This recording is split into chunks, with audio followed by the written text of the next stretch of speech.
Olá, pessoal! Sejam muito bem-vindos a mais um episódio do Café in Vitro. Esse nosso episódio é patrocinado pelo Fertilidela e vou deixar vocês com a nossa vinheta. Para você que está acompanhando o Café in Vitro, eu tenho uma novidade. Você conhece o Fertilidela da Mãe Vitaminas? Fertilidela é um suplemento alimentar em cápsula com quase 30 nutrientes específicos para mulheres que têm um sonho de ser mãe. Fertilidela é uma fórmula exclusiva no Brasil, desenvolvida por especialistas em infertilidade. Quer saber mais? Acesse www.mãevitaminas.com.br. E pra gente bater um papo hoje, temos dois convidados pra lá de especiais. Vocês já estão meio cansados de ver por aqui. Seja muito bem-vindo, Dr. Fernando Prado. Olá, prazer de novo estar aqui com vocês e hoje temos um assunto super legal para conversar.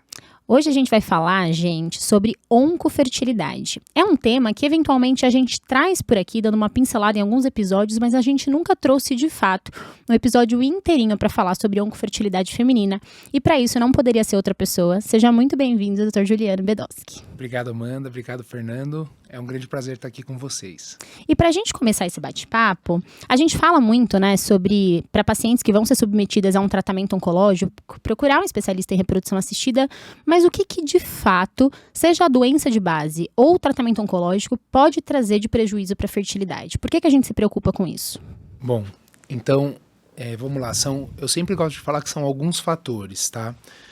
O principal agravo é a realização da quimioterapia, da radioterapia, né? Então são os tratamentos oncológicos, gonadotóxicos, o remédio que é utilizado para matar a célula cancerígena, que infelizmente como efeito colateral pode estar causando dano nas células do ovário, né? E nesse contexto eu sempre gosto de conversar com as pacientes no consultório e explicar assim: encara o ovário não como uma fábrica de óvulos, mas como um reservatório, como um armazém de óvulos.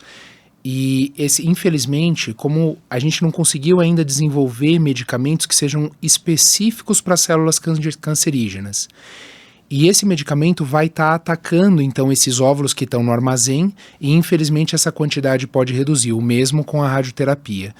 Então o primeiro agravo que existe, né, o mecanismo de agravo seria o ataque a essas células que vão, infelizmente, então morrer, sofrer um processo de morte celular, e aí de um momento para o outro, vamos supor, um processo de quimioterapia de 4 meses, em 4 meses a paciente vai perder uma quantidade de óvulos muito grande, tá? Então esse seria o primeiro mecanismo de agravo. Quer dizer então, Juliano, que ao mesmo tempo que esses medicamentos atacam as células do tumor, eles também atacam os óvulos. Isso. E tem um efeito que pode ser devastador até no ovário. Devastador. Aí a gente tem que pensar, Fernando, em algumas coisas, né? Primeiro, qual que é o tipo de medicamento que a gente vai estar administrando?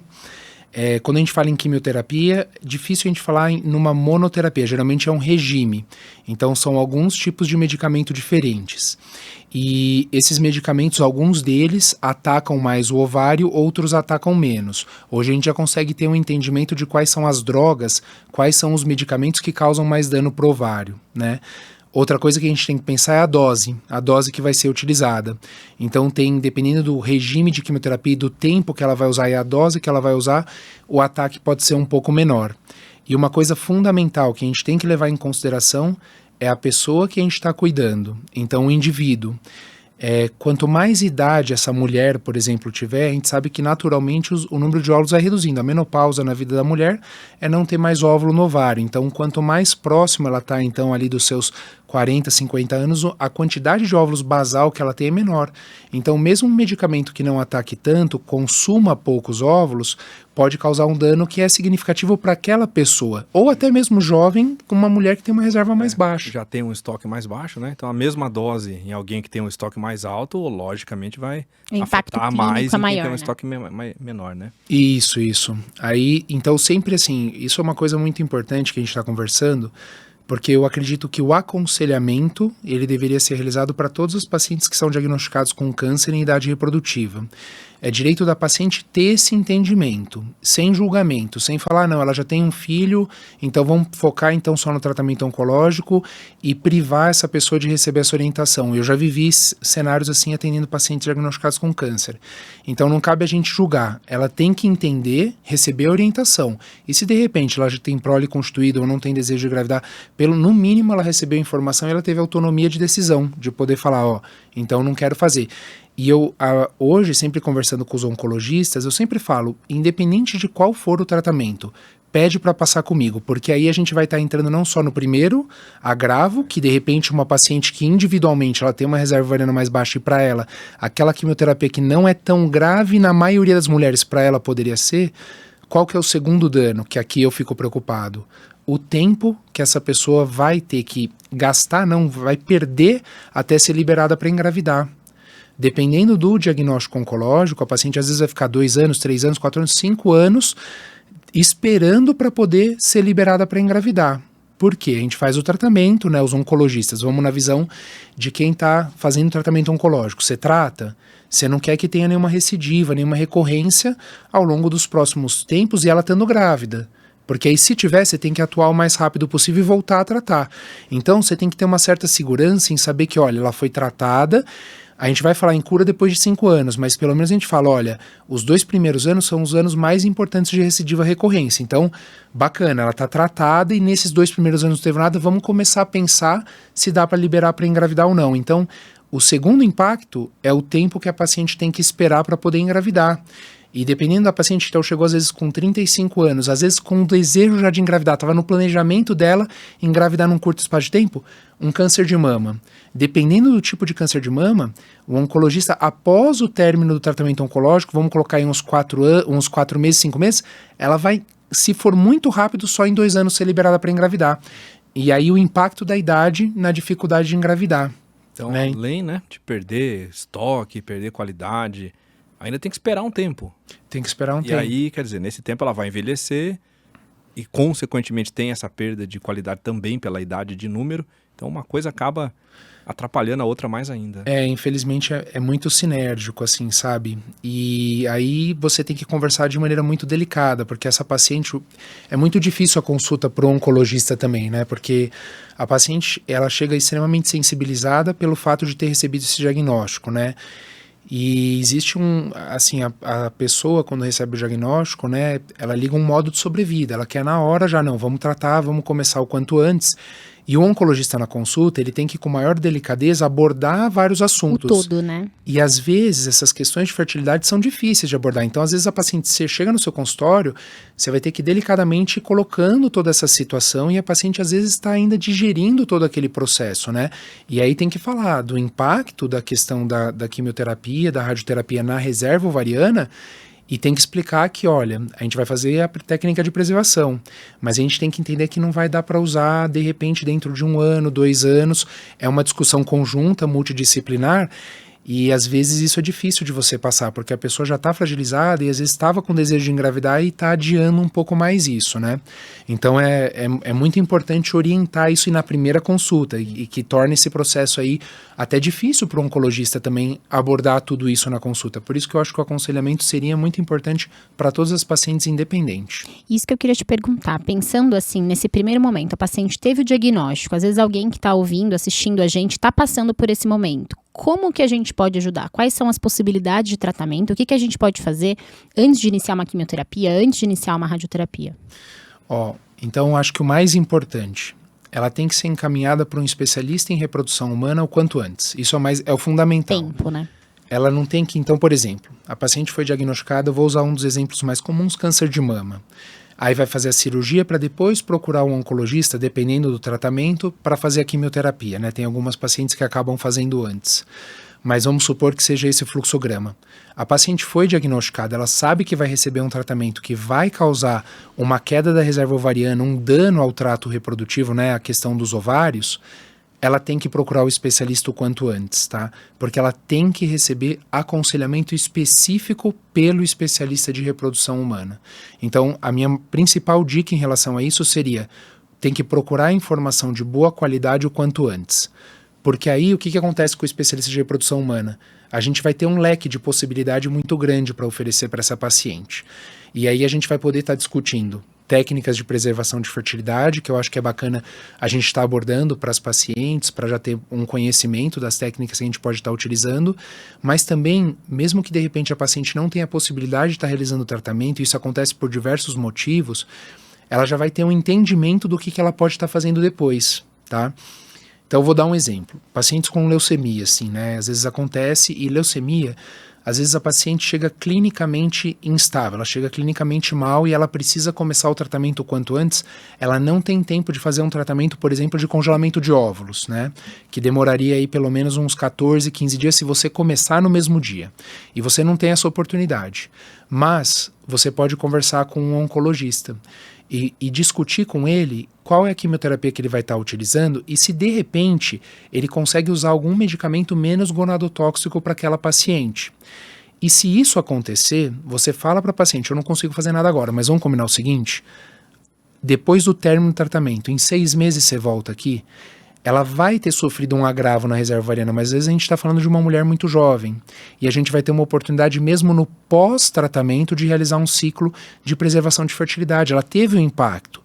A gente vai estar oferecendo às vezes um tratamento um pouco pior, porque quanto mais óvulo congelado, melhor a chance de engravidar. Mas com certeza ela vai ter, ela entende que existiu um impacto. Às vezes o processo pode ser um pouquinho mais desgastante, porque não vai ser só um ciclo, vão ser 2 ou 3, para você conseguir congelar um número de óvulos bacana, mas de repente numa pessoa jovem isso pode ser muito oportuno. E é melhor do que não fazer, né? Melhor. Então, o quanto antes ela chegar para conversar, é o mais adequado. Às vezes você não vai fazer nada ali, mas de repente você já vai estar orientando essa pessoa preparada, né? Preparada. Que vai ser depois que ela estiver livre, pelo menos dessa fase de químio, rádio, e deixar a próxima etapa engatilhada.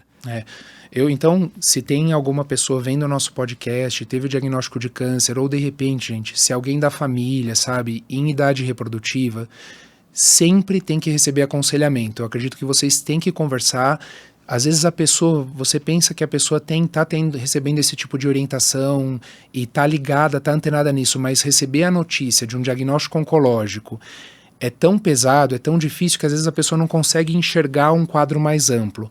Então, a minha principal dica, primeira coisa, procurar um especialista em reprodução humana. E uma coisa que eu queria saber também da sua experiência, que você deve ter bastante contato com especialistas, oncologistas, cirurgiões, enfim, que estão ali no dia a dia da paciente oncológica. E a gente sabe que ainda existe uma série de tabus, tem muitos profissionais de saúde que acompanham a gente. Na sua realidade, você percebe que tem melhorado alguns preconceitos, mitos que envolvem os tratamentos de reprodução, ou muita gente ainda acredita que esse tempo de 12, 14 dias vai impactar no prognóstico, que o tratamento em si vai piorar o prognóstico da paciente? Como é a sua percepção? Aproveitando também, já um gancho dessa mesma pergunta, porque tem muito mito de que o tratamento para congelar óvulo ele vai acelerar a evolução do câncer, ou que ele vai piorar o prognóstico do câncer, por causa das medicações que a gente usa, enfim. Se eu pudesse comentar também, Juliano, seria legal. Perfeito, Fernando, perfeito, Amanda. Então, eu acho que tem muita sinergia na pergunta, porque realmente eu vejo uma nova geração, tá? Então, os oncologistas mais novos, assim, vamos colocar até, Fernando, o pessoal que está junto com a gente na nossa geração, eu vejo eles muito mais antenados com essa questão da preservação de fertilidade nos pacientes oncológicos, tá? E realmente eu tenho contato com alguns oncologistas, hematologistas, que são colegas, são meus amigos, e acabam indicando de uma maneira muito mais rápida. E eles sabem, assim, o importante também não é só da parte deles indicar rápido, é da nossa parte receber. Então, às vezes, a sua agenda está cheia no outro dia, você tem que remanejar a agenda, porque é uma você prioridade, tem que... né? Prioridade. Você tem que atender aquela paciente o quanto antes. Se não for no mesmo dia, tem que ser no dia seguinte. Porque às vezes você não vai ter tempo hábil para fazer o tratamento. Se você atrasa o início do tratamento oncológico, quimioterapia, radioterapia, você está piorando o prognóstico daquela paciente. E a nossa visão é a mesma do oncologista. A gente quer que, em última instância, ela fique bem. Legal. Aí eu sinto que esse pessoal mais novo está antenado nisso. E eu, infelizmente, já vivi situações, não de desgaste, mas de realmente uma incompatibilidade de pensamentos em relação ao tratamento de preservação de fertilidade. Porque não tem como existir uma discrepância de pensamentos. O oncologista pensar uma coisa, todos os prestadores de saúde responsáveis pelo tratamento oncológico pensarem diferente do pessoal da reprodução humana. Não juntos, não tem como estar separado. Não tem como. Se de repente o oncologista não acredita que é melhor essa paciente fazer o tratamento, não tem como você sair fazendo esse tratamento, não tem como isso acontecer. Aí o que me frustra um pouco é realmente entender que aquilo não causaria dano para a paciente, não atrasaria o início do tratamento oncológico. Ela talvez, tem paciente já aqui olhando, o que a gente poderia oferecer com tratamento de preservação de fertilidade e oferecer chances palpáveis, realísticas de gravidez, porque você consegue ver isso quando você faz um ultrassom, você sabe quantos óvulos mais ou menos você está congelando, né, vai congelar, e se aquilo vai ser bacana para ela no momento futuro para engravidar, ou se vai ser uma chance de 5, 10, 15%, ou não, olha, tem uma chance robusta, eu vou te oferecer uma chance boa, sabe? Então, eu já vivi esse cenário e a sensação que eu tenho, tá, Amanda? E o Fernando colocou muito bem essa questão, que tem algumas pessoas que, eu não gosto muito de dividir em velha guarda, nova geração, mas assim, tem algumas pessoas que realmente é mais enraizado não fazer isso, entendeu? E um dos motivos é não acreditar que é um procedimento seguro, é acreditar que vai demorar mais tempo, então, de repente que vai tá trabalhando, poxa, um câncer de mama, como que você vai dar um tratamento hormonal para essa paciente? Eu sou contra você fazer um estímulo ovariano. Ainda aqui no Brasil, a gente vê que realmente quando os oncologistas estão antenados e estão na mesma frequência que a nossa, eles super já entendem que vai usar o inibidor da aromatase, vai manter os níveis de hormônio baixo. Tem países no mundo que não fazem estímulo ovariano para paciente que tem tumor com receptor hormonal positivo. Então, realmente não é só nem velha geração, nova geração. Às vezes é até mesmo uma linha de pensamento. Linha de pensamento cultural. Mas eu sinto que parte de não encaminhar, ou parte de até barrar o tratamento seria às vezes um receio, um medo em relação ao tratamento fazer mal para aquela paciente. Porque o tempo que a gente precisa para induzir uma ovulação e congelar óvulo, por exemplo, não passa de 15 dias, a gente consegue fazer em 15 dias. Mas se esse tempo para o oncologista não é muito, paciência, a gente não pode também querer tirar o objetivo final, que é a paciente ter a vida dela, a sobrevida do tumor. Mas se esses 15 dias forem algo que pode ser colocado nessa conta e a gente tem essa janela para fazer a estimulação e congelar os óvulos, não é um tempo tão longo. Então, muitos tumores vão dar pra gente essa janela de oportunidade. Eles vão dar, Fernando. E aí, por isso que o mais importante é a paciente procurar um especialista em reprodução humana o quanto antes. Porque o que acontece que prejudica essas pacientes, infelizmente, é que ela foi encaminhada de maneira tardia. Aí é isso que danifica elas, porque daí quando você vai conversar com a paciente e você vai entender quando vai começar o tratamento oncológico e tudo mais, semana que vem. Puxa, mas quando você foi diagnosticada? Um mês atrás. Exato. Aí você fala, puxa, que perda de oportunidade, sabe? E aí passou o prazo. A pessoa está vivendo um dilema que ela não deveria estar vivendo, porque ela poderia ter sido encaminhada antes. Congelamento de óvulo, em 15 dias, com certeza a gente consegue estar fazendo o tratamento. A paciente coletou óvulo, no dia seguinte ela consegue fazer quimioterapia, radioterapia, qualquer tipo de tratamento. Então a gente, até mesmo no mesmo dia daria para fazer, porque a gente faz o procedimento de manhã, ela poderia ir para o hospital à tarde e está liberada. Então assim, realmente é uma coisa que que eu vejo assim, tá, Amanda? O meu trabalho hoje, assim, trabalhando com a parte de oncofertilidade, toda a minha linha de pesquisa é dentro desse assunto, né? Então, por isso que eu acabo até, nesse sentido, conhecendo um pouco mais de oncologista, hematologista, né? E geralmente eu tento projetos mirabolantes. Então, poxa, já fui no Hospital de Barretos, do Câncer de Barretos, tentar montar um centro de preservação de fertilidade 100% SUS lá. Ia mudar para Barretos, montar o centro lá. Já tive reunião no AC Camargo, em grandes hospitais, para tentar montar centro dentro. E, infelizmente, nunca aconteceu. Mas nisso, eu sou convidado para dar uma aula, por exemplo, no departamento. Aí você vai, é um trabalho de formiguinha. Já é uma faísca, né? É uma faísca. Aí, de repente, aquele oncologista fala, pô, bacana, gostei. Juliano, posso pegar seu telefone e tal? Legal. Então, você vê que tem pessoas que já pensam um pouquinho diferente. Isso é uma coisa muito legal. Mas eu sinto que existe uma falta de ter um stakeholder. O que seria? Uma pessoa que realmente comprasse a briga e falasse assim, ó, eu vou implementar isso aqui no meu hospital. Tinha que ser institucional. Ou no meu centro. Institucional. Exato. Como acontece nos Estados Unidos. Eu tenho 2 exemplos muito bacanas. O Memorial Sloan Kettering Cancer Center, que eu tive a oportunidade de trabalhar, minha tese de doutorado são com pacientes do Memorial. Eles têm na época que eu morava nos Estados Unidos, eles tinham uma enfermeira, que é a Johanne, que trabalha lá e que orientava os pacientes. Então, era um trabalho da equipe de enfermagem. Sabe quantas enfermeiras eles têm lá hoje? 5 enfermeiras. Então, né? existe um fluxograma. É. E é uma demanda. Eles viram, falaram, cara, isso é importante, a gente tem que conversar com os nossos pacientes e com os nossos pacientes, com os homens também. Ainda homem é mais delicado ainda não fazer tratamento de preservação de Quase fertilidade. inaceitável, Mais né? rápido, né? O congelamento de No sêmen, mesmo dia. você marca no mesmo dia, vai, coleta o sêmen e E acabou. Então, assim, realmente aí fica mais difícil entender por que não fez esse procedimento.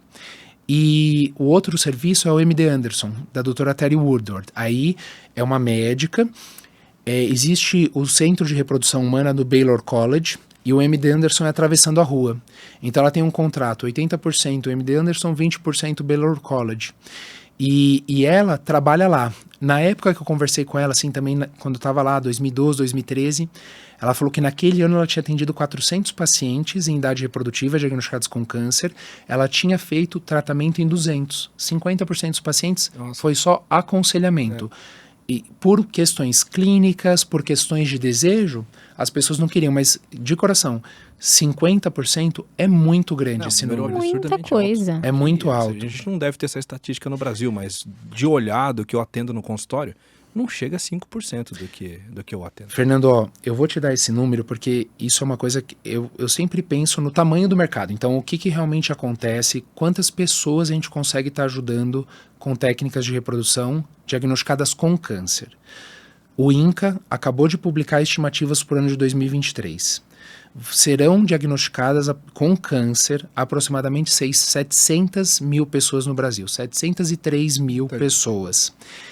Dessas pessoas, e aí não tem no guia do INCA, não tem no manual dele, na publicação dele, mas extrapolando dados da Organização Mundial de Saúde, a gente acredita que pelo menos 10% dessas pessoas serão diagnosticadas com câncer até 40 anos, ou seja, Idade reprodutiva. tá no jogo para estar em idade reprodutiva. Então a gente está falando no Brasil de 70 mil pessoas que serão diagnosticadas com câncer em idade reprodutiva. Só em 2023. Só em 2023, em um ano, tá?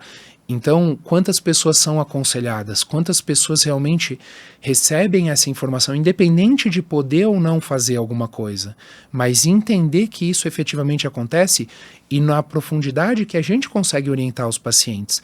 Não falar assim, olha, a fertilidade também vai ter algum prejuízo. Não, ó, vamos lá. Você tem que entender o que vai acontecer, você tem que entender quais são os testes que a gente consegue fazer para medir o impacto ou não. Você tem que entender quais são suas possibilidades depois, né? E o que a gente pode estar fazendo. E entender que, vai ter um agravo, retorna mais cedo. Eu também, outra coisa que eu gosto de falar para o paciente, eu falo, ter filho são várias coisas, né, que a gente tem que pesar. Então, às vezes você tem que pensar planejamento de vida, planejamento financeiro, familiar, profissional e biológico. Só que tudo tem que estar em equilíbrio.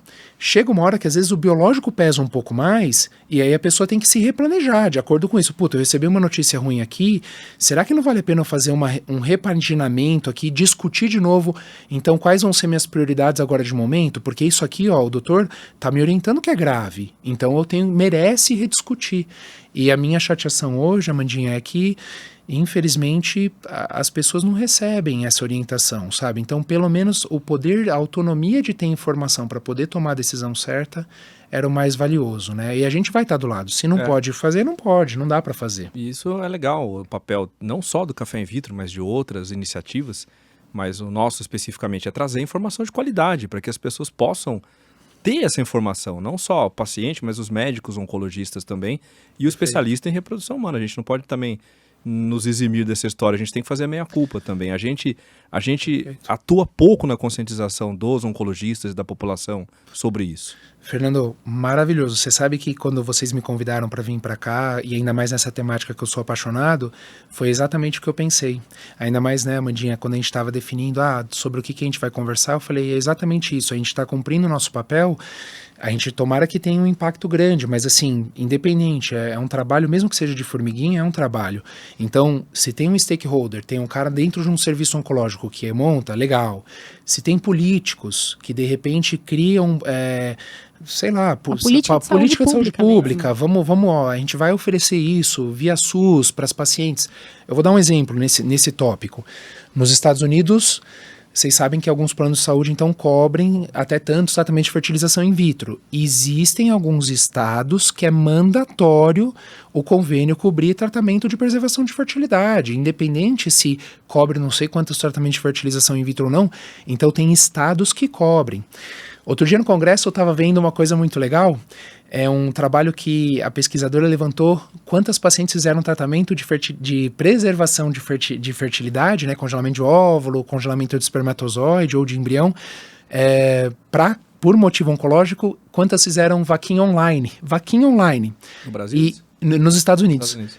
300 pessoas num ano fizeram vaquinha online e a maioria conseguia mais de 50% do valor do tratamento. Puxa. Legal. Então você vê, a gente tem stakeholder dentro do hospital oncológico, tem os políticos podendo trabalhar e tem várias outras formas, a gente dando... organizada mesmo, né? Que se organizou e fez uma vaquinha para bancar aqui. A sociedade civil, então, fazendo, a gente, então, dando aula para oncologista, fazendo um podcast e orientando não só os colegas, mas também as pacientes, fantástico. Trazer luz para esse tema, né? E Fantástico. uma coisa bem legal que você falou, eu já vi diversas vezes colegas justamente usando essa temática de a paciente não vai ter condição de fazer, então não vou nem encaminhar. É isso. E às vezes não é só sobre fazer o tratamento, mas é justamente você entender o impacto que aquilo pode ter, o que você pode fazer caso você não consiga fazer, por exemplo, um congelamento agora, quais são as minhas possibilidades, como eu procuro ajuda depois do tratamento. Então eu acho que é legal a gente conscientizar. Primeiro que não cabe a nós, né, julgarmos se a paciente consegue ou não fazer, é aquilo de replanejamento. Às vezes ela pode escolher que aquilo é uma prioridade. E também, às vezes, a orientação é mais que suficiente, né? Perfeito, Amandinha, eu concordo plenamente. E hoje, uma coisa que eu também queria te perguntar, que é uma dúvida muito frequente das pessoas, a gente falou de congelamento de óvulos. Mas e os desafios como crianças, câncer de ovário? Fala pra gente um pouco mais desses casos mais difíceis, digamos assim. Perfeito. Então, eu acredito que a questão de congelamento de óvulo, uso de hormônios, já talvez em outros episódios foi abordado, mas de uma maneira bem prática, sim. A gente tem algumas etapas que a gente tem que cumprir para fazer o congelamento de óvulo.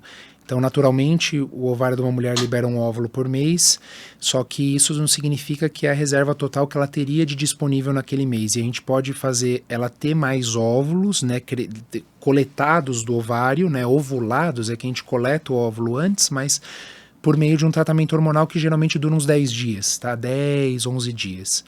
Aí depois que acabou o tratamento hormonal, em 35, 36 horas a gente vai estar fazendo o procedimento de coleta de óvulo. Então, a paciente vai no centro de reprodução, interna mais ou menos uma horinha antes, nem precisa internar, né? Mas chega uma hora antes, recebe anestesia na veia, né? Como é uma anestesia geral, mas a gente usa o termo sedação porque o plano de anestesia é bem superficial.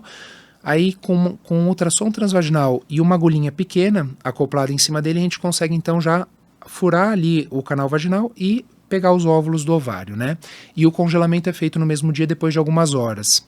E a paciente então já está pronta para seguir com o tratamento oncológico. Então a gente coloca aí que 13, 14, 15 dias no máximo ela está liberada.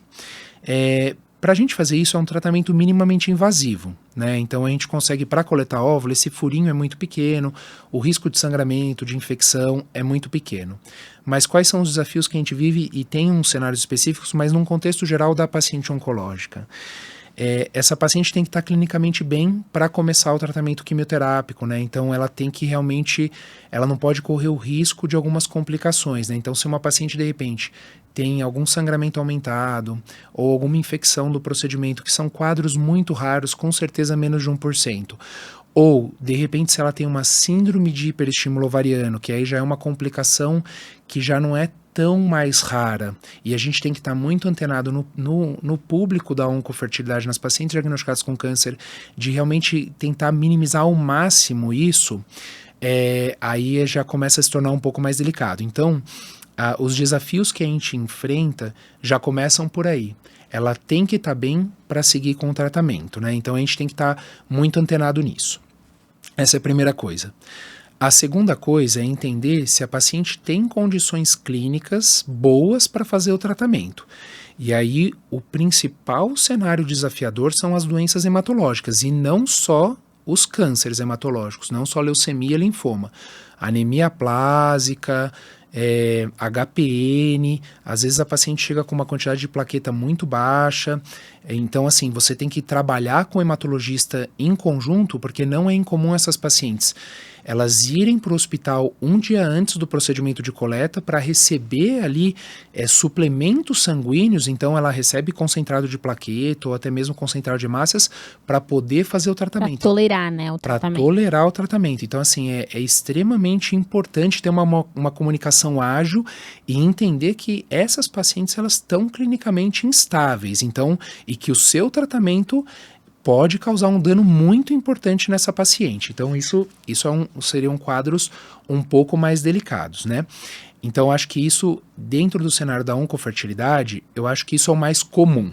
Agora, o que é um pouco mais delicado? São cenários onde a nossa técnica, talvez, possa aumentar, às vezes, um pouco o risco da paciente, ou, de repente, um cenário que a gente não consiga estar trabalhando muito bem. Bom, Juliano, qual que é um cenário que, de repente, a sua técnica pode aumentar o risco? Vocês, como especialistas em reprodução humana, fazendo tratamento, o que pode acontecer? Vamos falar que a paciente teve um câncer de ovário. Se você entra com a agulha pelo canal vaginal para acessar o ovário, e ali no ovário tem uma célula tumoral, e você traz essa célula, de repente, para o canal vaginal, você está mudando o estadiamento da doença da paciente. E a gente não pode fazer isso. Porque aí a ideia do tratamento é realmente ajudar, ela não pode atrapalhar. Então, ou por exemplo, o caso assim, eu já tive uma paciente que teve uma recidiva de um câncer de colo uterino na cúpula vaginal. Ela tinha o ovário ainda, mas já não tinha mais o útero, ela tirou, fez esterectomia e voltou, era um adenocarcinoma, voltou o câncer na cúpula vaginal. Então, como é que você ia acessar esse ovário para coletar óvulos? Então, você não pode passar a agulha ali e complicar mais a paciente, sabe? Então, são casos muito delicados e aí é altamente individualizado, Mandia, porque a gente poderia ficar conversando um dia de cenários específicos, né? Mas então tem casos que às vezes, infelizmente, a gente não vai poder estar atuando, a gente não vai poder estar fazendo o tratamento. Ou, de repente, a gente vai combinar muito bem com a equipe oncológica como a gente vai fazer. Outro dia um colega me ligou, de Ribeirão Preto, falou, Gil, eu tô com um caso assim, o que você acha?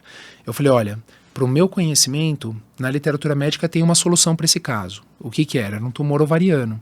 E a programação cirúrgica era a remoção do ovário, fazer até um tratamento talvez não completo, ele ia ter uma abordagem de preservação de fertilidade de manter o útero, mas ia ter que fazer lavado peritoneal, remover o ovário, ia ter que fazer o foré bilateral, então assim, ele ia tentar manter o útero ainda, mas assim, já ia ser um tratamento um pouco mais avançado, mais completo.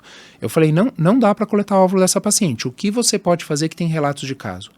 Estimula a paciente. Coleta ex vivo. E faz a coleta de óvulos ex vivo. Então, você tira o ovário da paciente cirurgicamente, então cirurgia aberta, removeu o ovário e fora, monta uma equipe de laboratório fora para você poder puncionar esse ovário e coletar óvulos. Então, olha quão desafiador é isso, né? Então, são cenários que às vezes realmente a condição clínica da paciente, a gente tem que ajudar, a gente não pode atrapalhar. Então, o que a gente oferece já tem que fugir um pouco do cenário que a gente está acostumado habitual, né? E um caso meio nessa linha, mas um pouco mais simples, uma menina que ainda não menstruou, ainda não teve a primeira menstruação, mas que ela tem algum tumor, seja de qualquer região do corpo que for, mas vai precisar fazer químio, a gente tem uma opção nesse mesmo sentido, né, de preservar o tecido ovariano também. Tem, muito legal, e até, bom, aqui então todo mundo frequentou a Escola de Medicina, tinha o GRAAC do lado, né, do lado da casinha da reprodução.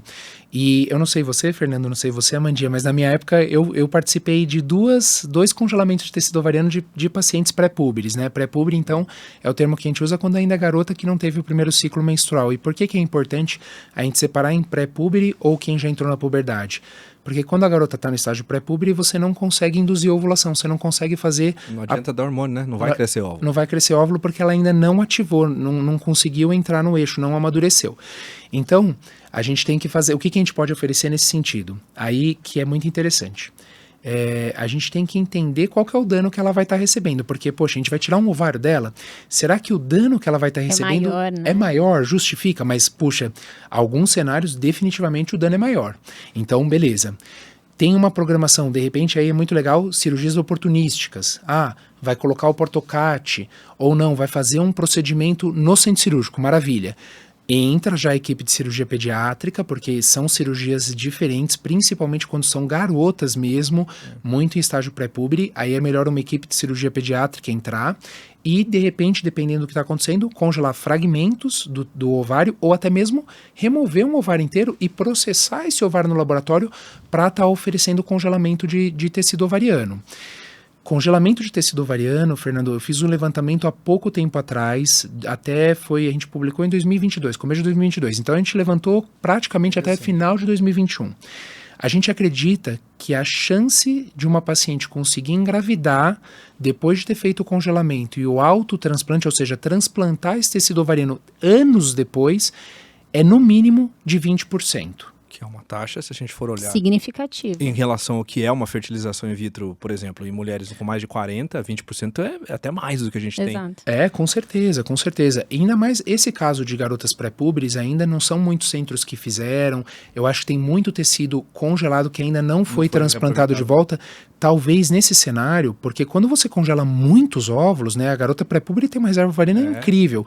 De repente, nesse cenário, a taxa vai ser ainda maior.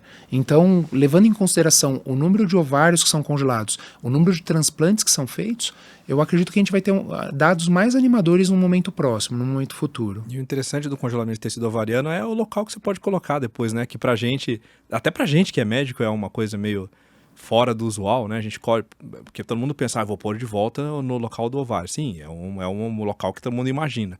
Mas você pode colocar no braço um tecido ovariano. Super legal, né? Trabalhando com o Octai, né? Então, o meu mentor, da época que eu fiz o fellow, a gente tem uma ordem. Primeiro, a gente tenta transplantar no ovário contralateral, que geralmente ele está atrófico, então ele está meio que menopausado já. Então, a gente corta ele no meio, abre, como se fosse um sanduíche, abrindo assim. E aí a gente coloca os fragmentos de tecido ovariano dentro dele. Esse seria o primeiro lugar. O segundo, às vezes a paciente não tem outro ovário. Aí a gente coloca dentro da pelve, no peritônio pélvico. Só que às vezes a paciente fez uma radioterapia na pelve e a gente fica com dúvida se essa pelve está muito vascularizada, não está, se esse enxerto vai pegar bem ou não, ou até mesmo dependendo do qual foi o diagnóstico da paciente que motivou congelar o tecido ovariano, você não quer transplantar dentro da pelve. Pelo risco, Aí né? tem os locais que são fora do habitual, que são os transplantes heterotópicos. E o Octai, ele transplantou, eu não tive a oportunidade de ver, porque isso foi em 2004, 2005. Ele transplantou no antebraço da paciente. Então a paciente vinha e falava, doutor, tô ovulando, porque tá crescendo. Ou na parede abdominal, né, que aí é mais comum. Aí já tem mais grupos que fazem o transplante na parede abdominal, até mesmo na coleta fica mais fácil. Você consegue fazer a coleta com a paciente anestesiada, usando o ultrassom transvaginal, você só aponta na parede abdominal e aqui por cima você bem superficial, né? Bem superficial, e você consegue fazer sem trazer muito risco para a paciente. Então, é uma abordagem muito legal. E aí, Fernando, você comentando isso de transplantar em outros lugares, essa questão do desenvolvimento da tecnologia do congelamento de tecido ovariano para uso futuro, hoje tem muitos pesquisadores e muitas pessoas que estão pensando se de repente a gente não pode ampliar mais a indicação do congelamento para o autotransplante de tecido ovariano. Por exemplo, para postergar um pouco mais a menopausa. Uma terapia autóloga, né? Uma terapia de reposição. autóloga, onde você tem todas as variações hormonais mais naturais, né? A terapia de reposição hormonal, ela é maravilhosa, né? Isso é muito bacana. Mas, de repente, a gente tentar entender como que isso poderia ser benéfico para algumas pacientes. E aí a ideia, nesse grupo de pacientes, com certeza é transplante no braço, para ser mais fácil. Então, eu até acho... se for, né? Como é uma coisa nova, até se tiver que remover, o acesso acesso é melhor. O acesso é melhor. Porque a gente foi programado como espécie para ter uma menopausa em 45, 50 anos. Então ninguém sabe muito bem o que acontece se deixar a mulher menstruando com hormônio próprio com 50, 60. A gente faz analogia com o hormônio sintético, que é o que a gente usa hoje. Mas com o próprio hormônio, ninguém sabe muito bem ainda como é que é. A gente ainda é muito inicial e precisa de muito estudo. Eu advogo muito, a gente está utilizando com certeza nos cenários em que hoje estão mais estabelecidos. Então a gente vai fazer congelamento de tecido ovariano para paciente que vai ter um risco altíssimo de insuficiência ovariana. Vai fazer um tratamento oncológico que é altamente gonadotóxico. Poxa, congela, vale a pena. Vamos pensar nela de uma maneira holística, vamos pensar em oferecer uma chance boa, né, de gravidez no momento futuro. Então, uma coisa legal, né? Sim. E é isso que eu queria saber. Você falou de taxa de gestação no momento futuro, e essa é uma dúvida de muitas pacientes. Passei por um processo, por exemplo, de congelamento de óvulos antes do meu tratamento quimioterápico, uma paciente com câncer de mama, que fez preservação da fertilidade e congelou lá os óvulos dela.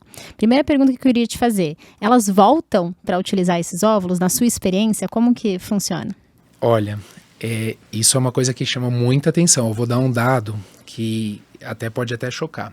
Sabe qual que é, e de grandes centros que fazem congelamento, tratamento de paciente oncológico, existe um dado na literatura de que 5 a 10% das pacientes voltam para estar utilizando, tá? E aí muito questionamento fala, poxa, mas então será que está congelando à toa?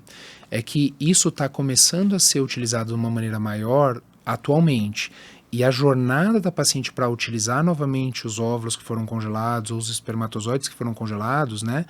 É um pouco mais longa nessas pacientes porque o oncologista não vai liberar ela engravidar em breve e que está certo. Porque ela precisa realmente saber que ela está bem para não ter risco de repente usar o óvulo e engravidar e ter uma recorrência, uma recidiva durante a gravidez, que aí é um cenário horrível, né? Catastrófico. Então, assim, essas pacientes demoram um pouco mais para voltar, mas o dado que existe, Amanda, hoje na literatura médica é que aproximadamente 5 a 10% das pacientes voltam. Só que a jornada delas é diferente, às vezes, de uma paciente que fez um congelamento por outro motivo. Social e de repente está voltando. A jornada é diferente, então a gente tem que esperar um pouquinho mais. E a chance dessa paciente engravidar com esses óvulos congelados muda em relação a uma paciente que fez um congelamento social, por exemplo? A gente tem esse dado? Olha, existem alguns tipos de câncer que infelizmente podem impactar um pouco mais a fertilidade, tá? Então, por exemplo, cânceres hematológicos, alguns tipos de câncer, por exemplo, câncer de intestino ou câncer de mama que tem um componente genético, o BRCA, dos cânceres de mama, 5 a 10% deles tem um background genético, né? E a gente sabe que a mutação do BRCA, ela realmente, infelizmente, ela compromete negativamente as chances de gravidez dessa paciente. Já desde da base, essa paciente tem reserva ovariana menor, a gente faz o estímulo ovariano, coleta óvulo, vem menos óvulo, tá? Então, torna o processo um pouquinho mais delicado. Então, existem alguns cenários específicos, que não é a maioria das pacientes, que mostram que, de repente, esses pacientes já de linha de base podem ter a fertilidade um pouco mais comprometida.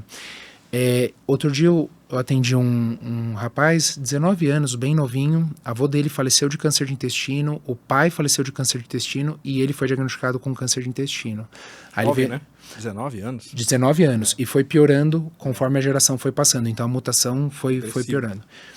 Conversei com ele já namorava, uma namorada veio no consultório e tudo mais, e ele deixou bem claro, o interesse dele, né, isso é muito legal na parte de oncofertilidade, né, a possibilidade de não só fazer o tratamento para a pessoa engravidar, mas também, se existe o câncer, existe uma mutação que causou o câncer, você poder fazer uma investigação no embrião antes de colocar o embrião dentro do útero. Porque aí você está selecionando um embrião que não tem essa mutação. Esse paciente deixou claro na consulta, falou, doutor, eu não quero mais esse gene na minha família. Então, assim, tudo que você falou, maravilhoso, eu vou congelar porque eu vou fazer quimioterapia. O esquema de quimioterapia que ele ia fazer para o câncer de intestino era o CHOP, era um esquema que tinha um risco gonadotóxico significativo. Beleza. Falei, vamos fazer o congelamento. Ele falou, doutor, adorei isso que você falou aqui da possibilidade de rastreio genético. Ele já sabia que era genético por todo o histórico da família e tal. Ele falou, não, maravilhoso, então vai super de encontro, até talvez eu já ia fazer mesmo que não fosse fazer a quimioterapia e tal. Quando ele foi coletar o sêmen, o laboratório me ligou e falou, olha, a amostra realmente raros espermatozoides, a maioria parado. Eu falei, não, beleza.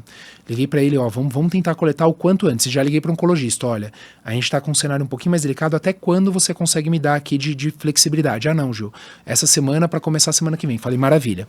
Tem um tempo, tem uns dias. Tem uns dias. No outro dia foi coletar, também raríssimo. No outro dia foi coletar, raríssimo. Ligamos para o urologista, vamos fazer biópsia do testículo. Vamos pegar direto da fonte para ver se tem um pouquinho mais de espermatozoide. E aí a gente tem então dele congelado, tanto a questão dos espermatozoides como também do tecido testicular. Tá? Então, que aí seria a oncotese, né? Seria a tese, que é o termo científico que a gente usa para biópsia do testículo e remoção dos espermatozoides, né? Oncotese seria no cenário oncológico. Então, você vê que a mesma mutação genética que causou o câncer, ela tem uma via molecular muito interligada com a via reprodutiva. Porque potencialmente o que aconteceu, esse gene mutado causou alguns déficits genéticos nas células que produzem espermatozoide e levou a uma morte celular dessas espermatogônias de maneira prematura. Então não conseguem produzir mais tanto espermatozoide. Então existem uns casos, Amandinha, que infelizmente o diagnóstico oncológico ele está relacionado com um desfecho reprodutivo pior no sentido de óvulos, espermatozoide e tudo mais, mas são raros, não é o mais... maioria, né? Não é a maioria. Eu posso te falar seguramente que é menos do que 5% dos casos oncológicos. Aproveitando as estatísticas, as curiosidades estatísticas, essas pacientes que congelaram óvulo, tecido ovariano, qual que é a taxa de sobrevida? Independente dela vai voltar a usar ou não, você tem esse dado, sobrevida dessas pessoas que congelaram? Isso, então, legal, Fernando, são perguntas muito pertinentes. Quando eu vou atender uma paciente, né, que vem indicada por um oncologista, aí eu já vou na sala, cumprimentar ela, chamar para o consultório e eu falo, olha, né, como é que vocês estão? Tudo bem? Tal, doutora, a gente está indo, está um pouco chateado. Eu falo, olha, se você foi indicada para vir aqui, isso é um ótimo sinal. É que tem muita gente que acredita que tudo vai dar certo e que futuramente você vai engravidar e tudo mais. Aí eu já vejo que dá... Já muda É um up, né? Já muda o astral, né? Já dá um astral legal, a pessoa já vem e fala, pô, legal, né? E realmente isso é fato, eu não tenho dúvida. Não sei se é para todo mundo, a gente não pode generalizar, mas o fato de você ter espermatozoide congelado, você ter óvulo, ter embrião congelado, ou tecido ovariano congelado, isso dá uma sensação de, bom, vamos lá. Eu vou ficar bem, eu tenho que recuperar, porque futuramente, no momento futuro, já fiz tudo que eu tinha que fazer para depois estar engravidando. Então isso é uma coisa muito legal. Eu tenho certeza que ajuda muito na questão de dar esperança, e isso por experiência própria com algumas pacientes. Agora vamos responder direto a sua pergunta. Existe essas pacientes que fazem o tratamento, de repente elas têm uma chance maior de sobrevida ou menor de sobrevida? Olha que legal, Fernando. Por incrível que pareça, principalmente muitos estudos em pacientes com câncer de mama, que é um dos cânceres, né, o câncer mais prevalente, tirando o câncer de pele não melanoma, é o câncer mais prevalente na mulher. Se acredita que as mulheres que fazem tratamento de preservação de fertilidade têm sobrevida maior do que as que não fazem? Só que aí existe um viés, né, de seleção. Porque aí a paciente que foi indicada para preservação de fertilidade, num contexto geral, tanto o oncologista como o especialista de reprodução humana julgaram que não, legal, vamos fazer. É um caso que tem um prognóstico melhor em tese. De base. É um caso que foi diagnosticado precoce, o diagnóstico precoce salva vidas. Então, as coisas, infelizmente, né, teve o diagnóstico oncológico, mas aconteceram de uma maneira que a gente vai conseguir oferecer uma coisa bacana para ela. Então, que legal. Não só a paciente que faz o tratamento tem maior chance de sobrevida pelos estudos, como também as pacientes que engravidam depois, porque principalmente no parte da mulher, né, não do homem, mas da mulher que teve o câncer e vai engravidar, ela fica preocupada, poxa, vou ter uma carga hormonal, vou ter uma gravidez, isso vai aumentar o risco de câncer, principalmente quando tem aqueles cânceres que são relacionados com hormônio. E os estudos mostram que não, isso é muito assim claro, né? Então isso é uma coisa muito legal. Que legal. E pensando no cenário atual e nos principais desafios, o que você enxerga como futuro? O que é sua esperança de como a gente pode melhorar? Olha, o futuro, eu já fico feliz de estar vindo aqui hoje, porque eu acredito que a gente vai conseguir ter muito mais divulgação, muito mais informação. E assim como eu vejo que existe um movimento das mulheres já procurarem as clínicas para congelar óvulo, eu acho que já está na boca do povo, né? Elas já sabem que, poxa, tenho que me preocupar hoje, a informação já é mais... Elas já entendem o impacto negativo que a idade causa na fertilidade. Eu tenho uma expectativa. O meu sonho futuro, Amanda, não é que vai vir uma tecnologia diferente, tal. Lógico, eu gostaria muito que o congelamento de tecido ovariano melhorasse e tudo mais, mas eu acho que o que a gente já oferece já é bacana, assim, e eu espero que melhore, mas eu não vejo um cenário que mude tanto, assim, do que a gente já está oferecendo. Eu acho que vai melhorar um pouco, mas não tanto. Agora, eu gostaria muito que, assim, poxa... De repente, os centros de oncologia tivessem serviços de preservação de fertilidade dentro, que todos os oncologistas estivessem antenados disso, que fosse uma coisa assim, ela está atendendo no prontuário, tem um pop-up, pum, a paciente está em idade reprodutiva, ela vai ser direcionada, ela vai ser aconselhada automaticamente.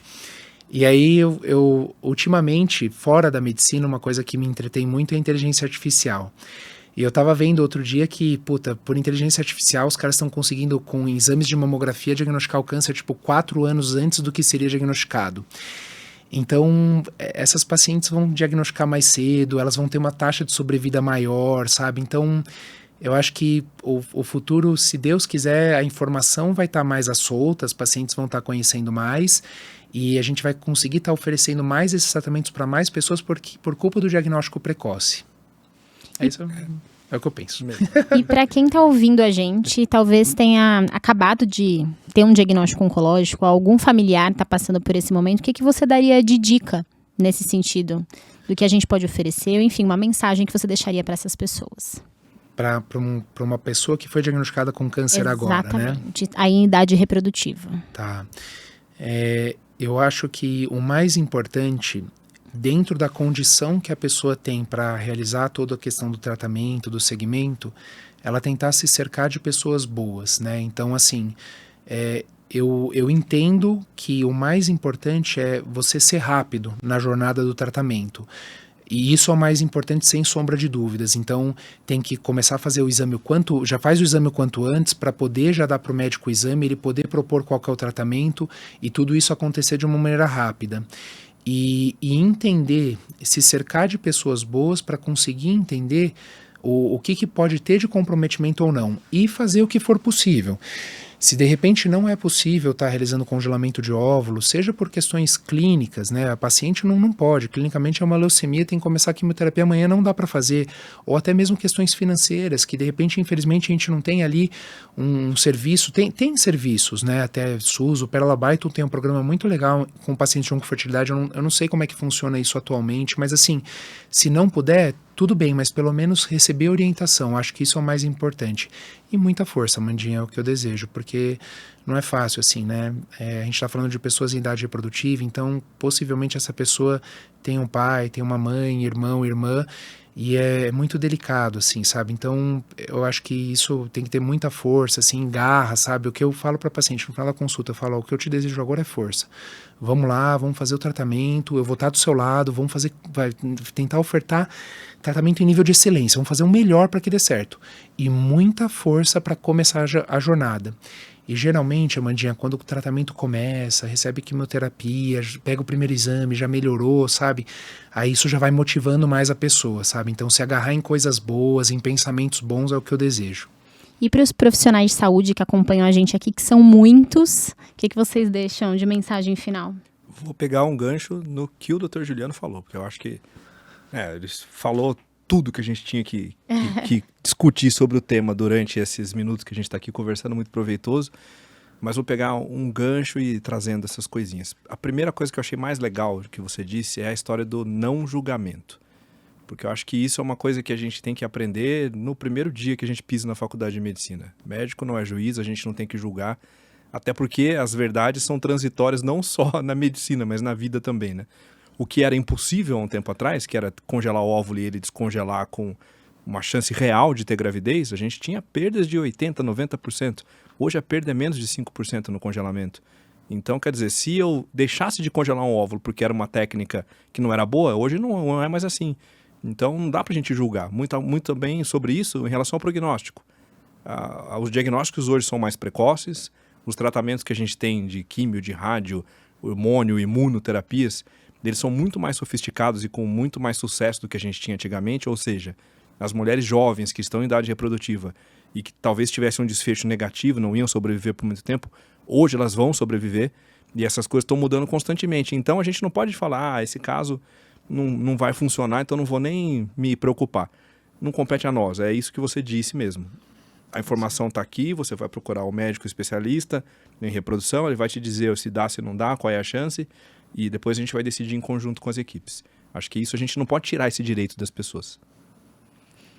E eu acho que o mais legal também de tudo que a gente conversou, e que me deixa muito feliz, que é um tema que eu gosto muito, é saber que tem pessoas querendo fazer diferente. Então eu acho que é legal ver você que gosta muito do assunto, a gente também tem um quesinho de amor por esse lugar, né, dentro da reprodução.